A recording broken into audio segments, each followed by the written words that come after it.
Okay guys, तो आज हम जो क्वेश्चन पेपर सॉल्व करेंगे वो है ईवीएस। ठीक है, ये सीटेट 2022 का ही पेपर है जो 29 दिसंबर को हुआ था। ठीक है, और इसका पहला क्वेश्चन पूछा है, हमारे देश में एक ऐसा राज्य है जहाँ के ग्रामीण लोग फसल पकने के बाद त्योहार मनाते हैं। सब साथ में खाना पकाते हैं, खाते हैं, गाते हैं और नाचते हैं। यहाँ का विशेष नृत्य करते हैं। इस नृत्य में बांस की डंडी लेकर दो दो लोगों की जोड़ी जमीन पर आमने सामने बैठती है। ढोल की ताल पर लोग बांस की डंडियों को जमीन पर पीटते हैं। बांस की डंडियों के बीच लोग एक कतार में खड़े होकर कूदते हैं और नाचते हैं। ये राज्य है, ऐसा सिर्फ एक ही जगह होता है, वो है मिजोरम। यहाँ पे बांस के जो डंडे होते हैं उनको ऐसे क्रिस क्रॉस अरेंज किया जाता है और ये इन और आउट डांस करते हैं। नेक्स्ट है, consider the following statements about khejri tree. जो खेजड़ी का पौधा होता है उसमें कथनों पर विचार करना है। ये मेनली रेगिस्तानी क्षेत्रों में पाया जाता है, बिल्कुल सही बात है। इसको पानी की ज़रूरत नहीं होती क्योंकि डेजर्ट प्लांट होता है। बढ़ने के लिए अधिक पानी की आवश्यकता नहीं है, बिल्कुल सही बात है। इसकी छाल जो होती है वो दवाई बनाने के काम आती है और लकड़ी को कीड़ा भी नहीं लगता है, बिल्कुल सही है। जो खेजड़ी का पेड़ होता है उसमें कीड़ा नहीं लगता और इसकी जो छाल है वो दवाई बनाने के काम आती है। इसके तने में पानी इकट्ठा होता है और लोग पतली पाइप से पीते हैं, नहीं, वो ऑस्ट्रेलियन प्लांट होता है जिसमें पानी भरता है और लोग पतले पाइप डाल के उस पानी को पीते हैं। यह वृक्ष छायादार नहीं होता, ये कम्प्लीटली गलत है क्योंकि खेजड़ी का पेड़ जो होता है वो कम्प्लीटली छायादार होता है। So the option 1 is correct. इसका अगर साइंटिफिक नेम पूछे, botanical name, that is Prosopis cineraria. Select a group of 3 petroleum products from the following. 3 petroleum उत्पाद का समूह चुनिए। मोम, कोलतार, ग्रीस, ये बिल्कुल सही है, तीनों ही पेट्रोलियम प्रोडक्ट हैं। पेंट, प्लास्टिक, रेयन, रेयन जो है वो आपका आर्टिफिशियल कॉटन होता है। एलपीजी, कोलतार, इथेनॉल, ये आपका पेट्रोलियम प्रोडक्ट नहीं है। केरोसिन, डीजल और मीथेन, मीथेन गैस होती है, this is not a petroleum product. So the option 1 is correct. Next है, ओके, ये मैथ के क्वेश्चन हैं। Which of the following options are projects या mission to clean Ganga water. कौन सी परियोजना जो है वो मिशन गंगा जल को स्वच्छ करने के लिए एक विकल्प है। जल शक्ति, नमामि गंगे, गंगा आमंत्रण अभियान, जल Shakti, Rashtriya Swachh Ganga mission, Ganga action plan, Namami Gange and Yamuna action plan. तो इस क्वेश्चन का जो करेक्ट आंसर होगा that is your option number 3, Rashtriya Swachh Ganga mission और गंगा एक्शन प्लान। ये दो हैं जो गंगा को साफ करने के लिए प्रोजेक्ट चलाए गए थे, राष्ट्रीय Swachh Ganga mission and Ganga action plan. So the option 3 is correct. Next है क्वेश्चन नंबर 67। इसमें पूछा है, भोजन के उस समूह को चुनिए जिसमें सभी इकाई जो है वो प्रोटीन समृद्ध स्रोत हो, बेसिकली प्रोटीन रिच फूड है। अंडा, दाल, मछली, बादाम, मक्का, दूध, संतरा, मक्खन, अंडा, दही, दूध, चावल। चावल जो होता है उसमें स्टार्च होता है, ठीक है। दूध में विटामिन सी कभी नहीं होता, दूध में कैल्शियम होगा। दही, संतरा विटामिन सी होता है। दूध, मक्खन, मक्का, बादाम, तो बेसिकली प्रोटीन रिच पूछा है। प्रोटीन होता है दाल में, मछली में और अंडे में। तो इसका जो करेक्ट आंसर होगा that is your option number 1। जो मक्का है इसमें प्रोटीन नहीं होता है, बादाम में प्रोटीन होता है, दूध में प्रोटीन होता है, मक्खन में नहीं होता, अंडे में प्रोटीन होता है, इधर दूध में होता है, लेकिन चावल में प्रोटीन नहीं होता। निम्नलिखित में से उस युगल को चुनिए जो हमारे देश का एक राज्य और केंद्र शासित प्रदेश से मिलकर बना है। एक राज्य, अरुणाचल प्रदेश, पुदुचेरी, जम्मू कश्मीर, अंडमान और निकोबार, मिजोरम और झारखंड, बिहार और नागालैंड। बिहार और नागालैंड दोनों ही स्टेट्स हैं, मिजोरम, झारखंड दोनों ही स्टेट्स हैं, जम्मू कश्मीर, अंडमान निकोबार आइलैंड दोनों ही केंद्र शासित प्रदेश हैं। लेकिन अरुणाचल प्रदेश क्या है, एक स्टेट है, और पुदुचेरी क्या है, एक केंद्र शासित प्रदेश है। So the option 1 is correct.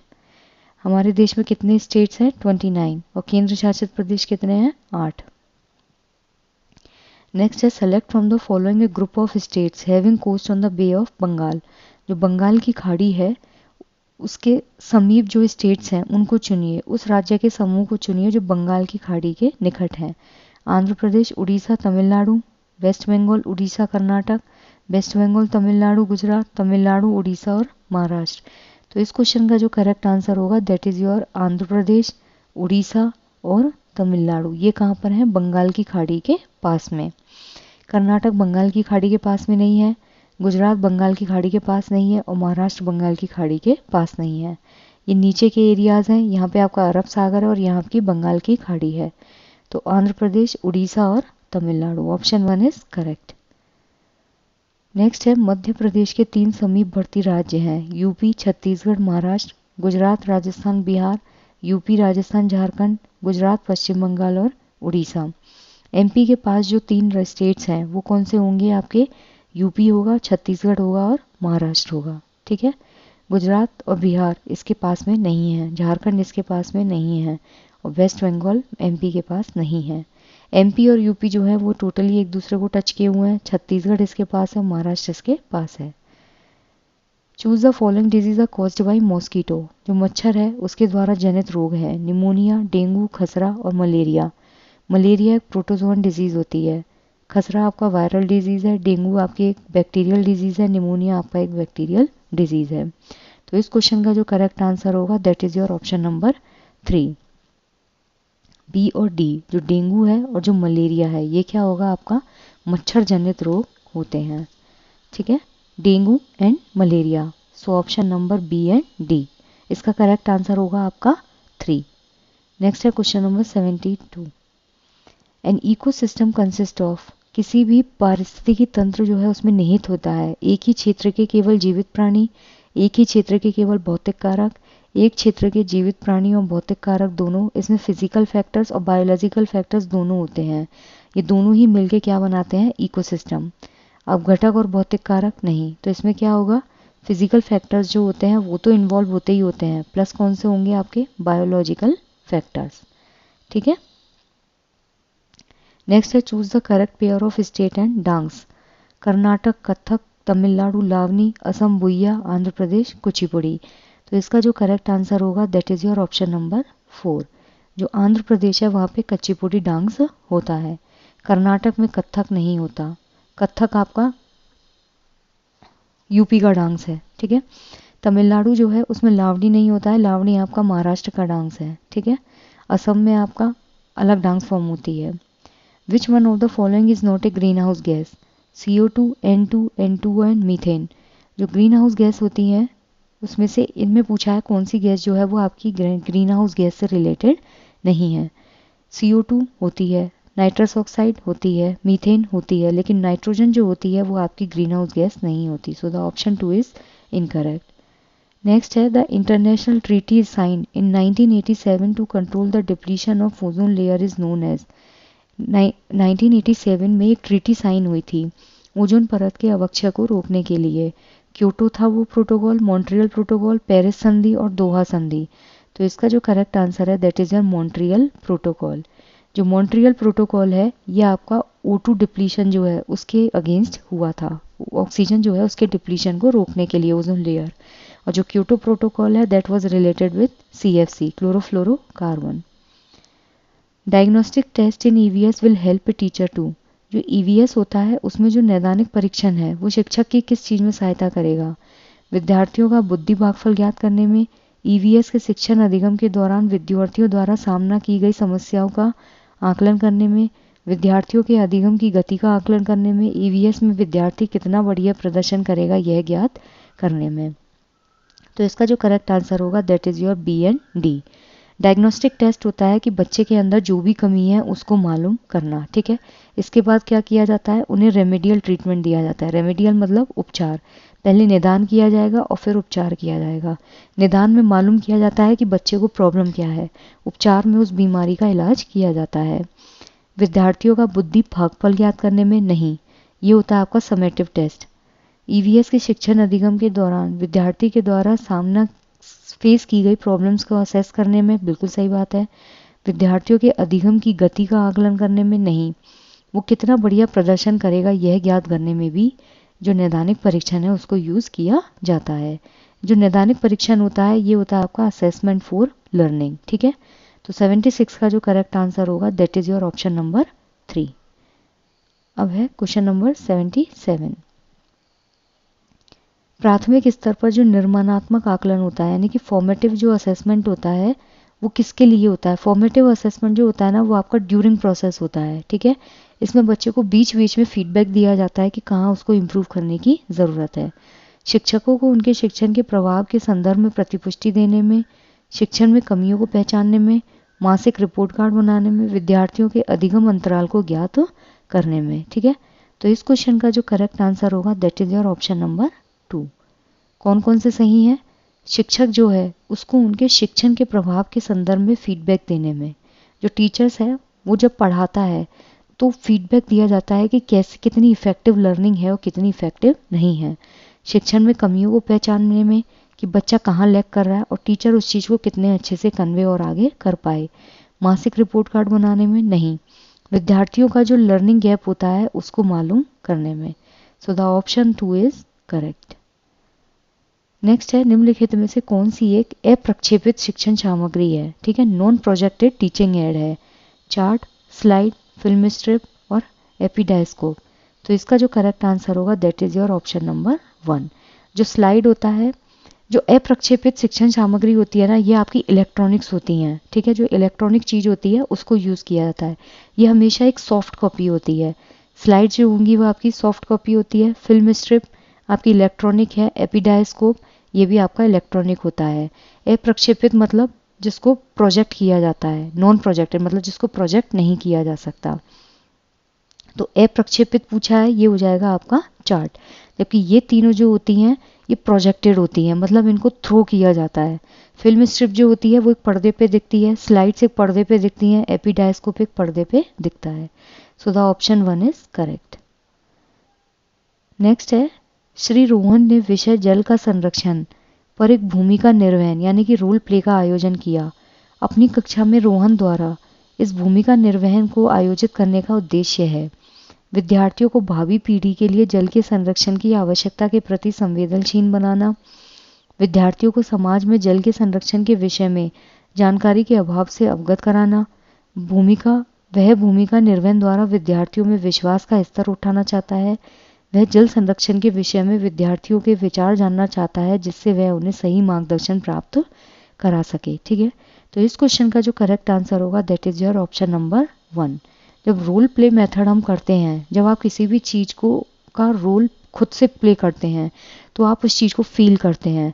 तो जो फ्यूचर जनरेशन है उसके लिए वो स्टूडेंट्स को सेंसिटिव बना रहे हैं कि वाटर कंजर्वेशन जो है उसकी नीड वो समझ सके। सो the option 1 is correct. EVS की जो पाठ्यचर्या है उसकी रूपरेखा बनाई गई है अधिगम के संरचनात्मक परिप्रेक्ष्य में, अधिगम के समाकलित परिप्रेक्ष्य में, अधिगम के अनुचिंतनीय परिप्रेक्ष्य में, अधिगम के सामाजिक रचनावाद के परिप्रेक्ष्य में। तो इसका जो करेक्ट आंसर होगा that is your option number 4। जो अधिगम है उसका जो सामाजिक रचनावाद है उसके परिप्रेक्ष्य में ईवीएस का जो करिकुलम है उसको बनाया गया है। जो संरचनात्मक परिप्रेक्ष्य है उसमें नहीं है, समाकलित में नहीं है, अनुचिंतनीय में नहीं है, बल्कि सामाजिक रचनावाद। So the option 4 is correct. पाठ्यचर्या होती है, आपका करिकुलम होता है जिसमें आपका सिलेबस भी आता है और एक्स्ट्रा एक्टिविटीज़ भी इंक्लूडेड होती हैं। तो जो सोशियो कंस्ट्रक्टिव पर्सपेक्टिव होता है उस टाइप से ईवीएस को फॉर्म किया गया है कि आप समाज में रह करके चीज़ों को समझ सकें। सो द ऑप्शन 4 इज करेक्ट। कक्षा में ईवीएस विषय का संपादन करते समय टीचर को निम्नलिखित में से किससे बचना चाहिए? विद्यार्थियों को प्रश्न पूछने के लिए हतोत्साहित करने से, भूमिका निभाने से, कठपुतलियों के उपयोग से और सामूहिक कार्य से। तो इसका जो करेक्ट आंसर होगा ऑप्शन नंबर 1। किसी भी टीचर को किसी भी स्टूडेंट को डिमोरलाइज नहीं करना चाहिए जब वो क्वेश्चंस पूछे। भूमिका निभाने में रोल प्ले होना चाहिए, पपेट्स का यूज़ होना चाहिए, ग्रुप वर्क होना चाहिए, लेकिन ऑप्शन 1 नहीं होना चाहिए। विद्यार्थियों के लिए जो ईवीएस पाठ्यक्रम है उसमें सब्जेक्ट और सब सब्जेक्ट किसका चयन किया गया है?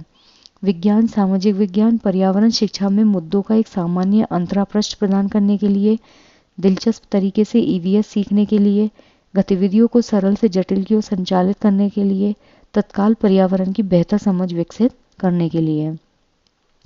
तो इसका जो करेक्ट आंसर होगा, जो विद्यालय है, विद्यार्थी जो हैं स्टूडेंट्स, उनके लिए जो ईवीएस करिकुलम बनाया है उसमें क्या लिया है इन्होंने? थीम्स भी ली हैं और सब थीम्स भी ली हैं। तो बेसिकली इसको क्यों सेलेक्ट किया है उन्होंने? इसका मेन पर्पज़ है कि जो बच्चे हैं उनको एनवायरनमेंट की एक इमीडिएट जो अंडरस्टैंडिंग है वो बच्चों में समझाई जा सके।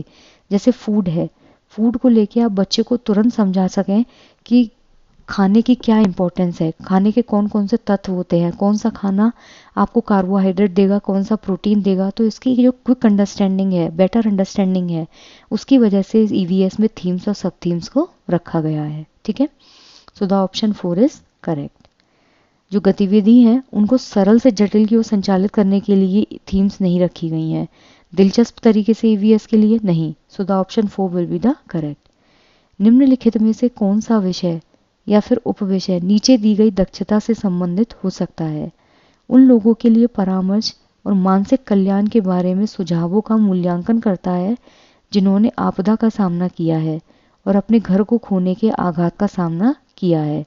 यात्रा, आश्रय, कार्य और खेल और पानी। तो इस क्वेश्चन का जो करेक्ट आंसर होगा that is your option number 2, यानी कि जो रेजिडेंस होता है। क्या पूछा है? विच ऑफ द फॉलोइंग थीम या सब theme could be related to the competency given below. Evaluate suggestions, ऐसे suggestions मालूम करो regarding counseling and mental well-being for people who have faced, जिन्होंने disaster face किया है और अपना खुद का घर खोने का जो ट्रॉमा है उसको उन्होंने फेस किया है। तो जब आप खुद का घर खो दोगे और डिजास्टर जो आता है, नेचुरल डिजास्टर में क्या होता है, अपना घर खो जाता है, that is faced with shelter. Next है ईवीएस में पानी की बर्बादी और इसके संरक्षण के शिक्षण के लिए सबसे उपयुक्त रणनीति कौन सी है? चर्चा, सर्वेक्षण और चर्चा, साक्षात्कार और प्रयोग। जो ईवीएस शिक्षण होता है उसमें अगर वेस्टेज ऑफ वाटर समझाना है और इसका जो कंजर्वेशन है उसके बारे में पढ़ाना है तो क्या ज़रूरी है? Discussion, survey and discussion, interview and experiment. ठीक है, तो इसका जो करेक्ट आंसर होगा that is your option number 2। जब आप सर्वे करते हैं और आप डिस्कशंस करेंगे तो बहुत इफ़ेक्टिव मेथड होता है कि बच्चा जो है वो पानी की बर्बादी को अच्छे से समझ पाए और उसके संरक्षण को समझ पाए। एक रोल प्ले मेथड भी होता है जिससे आप बच्चे को इस चीज़ के बारे में समझा सकते हैं। विद्यार्थियों की पर्यावरण की समग्र समझ जो है उसको विकसित करने के लिए निम्नलिखित में से कौन सा अनुभव सबसे ज़्यादा महत्वपूर्ण होता है? कंटेक्चुअल एक्सपीरियंस, प्रासंगिक, अमूर्त अनुभव, वैश्विक से स्थानीय और समावेशी अनुभव। तो इस क्वेश्चन का जो करेक्ट आंसर होगा that is your option number 1। जब आप किसी भी टॉपिक से रिलेटेड बच्चे को कोई एक्सपीरियंस करवाएंगे, ठीक है, अगर मान लीजिए बच्चे को एनवायरनमेंट पढ़ाना है, बच्चे को ओजोन लेयर पढ़ानी है, बच्चे को पोल्यूशन पढ़ाना है, तो आप उस कॉन्टेक्स्ट से रिलेटेड बच्चे को एक्सपीरियंस करवाइए। ठीक है, जैसे आप बाहर गार्डन में लेके जाइए, बच्चे को गार्डन में घुमाइए और उसको प्लांट्स दिखाइए तो वो प्लांट्स के बारे में समझेगा कि कौन सा हर्ब होता है, कौन सा श्रब होता है, कौन सा ट्री होता है। तो जब आप बच्चे को एक सामने चीज़ रख के सिखाते हैं, प्रासंगिक अनुभव जो करवाते हैं, तो बच्चा धीरे धीरे उस समझ को इम्प्रूव करता है। So the option 1 is correct. जब सारी चीज़ें अमूर्त हो जाएंगी तो बच्चे को समझ में नहीं आएगा। ग्लोबल टू लोकल नहीं, समावेशी अनुभव थोड़ा सही है लेकिन ज़्यादा प्रासंगिक अनुभव जो होते हैं वो सही होते हैं। एक ईवीएस टीचर जो होता है वो समूह कार्य के दौरान, ग्रुप वर्क के दौरान सहयोग के आकलन के लिए एक सहकर्मी आकलन रूब्रिक तैयार करता है। निम्नलिखित में से कौन सा आयाम सहयोग का हिस्सा नहीं होना चाहिए? जो रूब्रिक असेसमेंट है उसको तैयार करता है तो कौन सी चीज़ उसका पार्ट नहीं होनी चाहिए? भागीदारी, नेतृत्व, सहयोग और हदबंदी। तो इसका जो करेक्ट आंसर होगा that is your option number 1। जब आप डिसोसिएशन, यानी कि दो लोगों में जब डिसोसिएशन हो जाएगा, दो बच्चों को आप डिसोसिएट कर देंगे तो वो कभी भी रूब्रिक असेसमेंट का पार्ट नहीं होगा। हर कोई पार्टिसिपेट करे, भागीदारी होनी चाहिए, लीडरशिप क्वालिटी होनी चाहिए, एक दूसरे से कॉपरेट होना चाहिए, लेकिन dissociation can't be the part of सहकर्मी असेसमेंट। ठीक है, so the option 4 is incorrect. Next है निम्नलिखित में से कौन सा पानी के विषय से संबंधित त्योहार मनाते समय बच्चों के संज्ञानात्मक विकास के साथ साथ सामाजिक भावनात्मक पहलुओं को जोड़ने के लिए पर्याप्त अवसर प्रदान करता है? बच्चों को लोकगीत सुनाने या गाने के लिए प्रोत्साहित करना, प्रयोग, साक्षात्कार और सर्वेक्षण। तो इसका जो करेक्ट आंसर होगा that is your option number 1। बच्चों को लोकगीत सुनाने या गाने के लिए प्रोत्साहित करना। क्वेश्चन क्या है? पानी का कोई टॉपिक है, थीम क्या है? वाटर।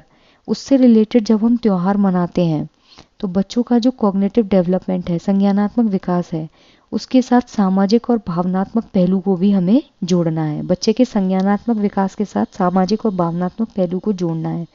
तो उस कंडीशन में हम क्या चीज़ प्रमोट करेंगे कि बच्चा जो है वो लोकगीत सुनाए या फिर गाना गाए।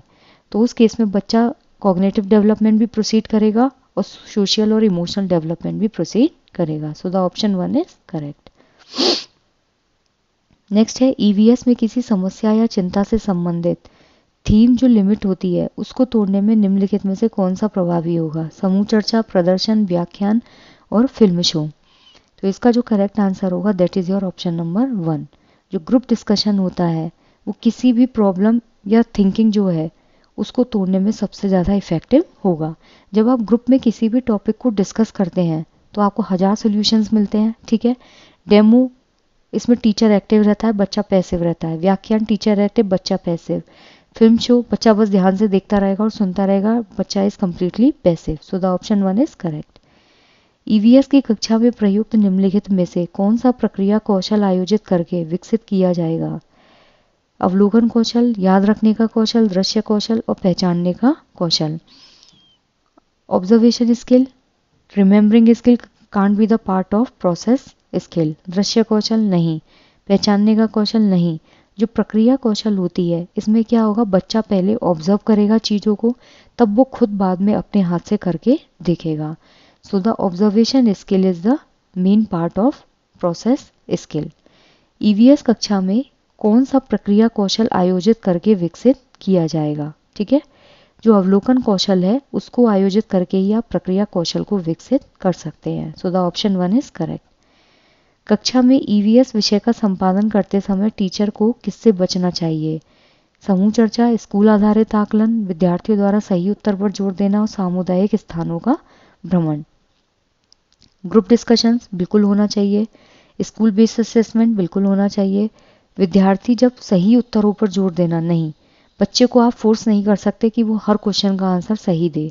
सामुदायिक स्थानों का भ्रमण बिल्कुल सही बात है, लेकिन ऑप्शन 3 यहाँ क्या है, incorrect. So I just hope guys कि आपको ये चीज़ें क्लियर हुई हो। अगर कोई भी डाउट है कमेंट सेक्शन में पूछिए। Thank you.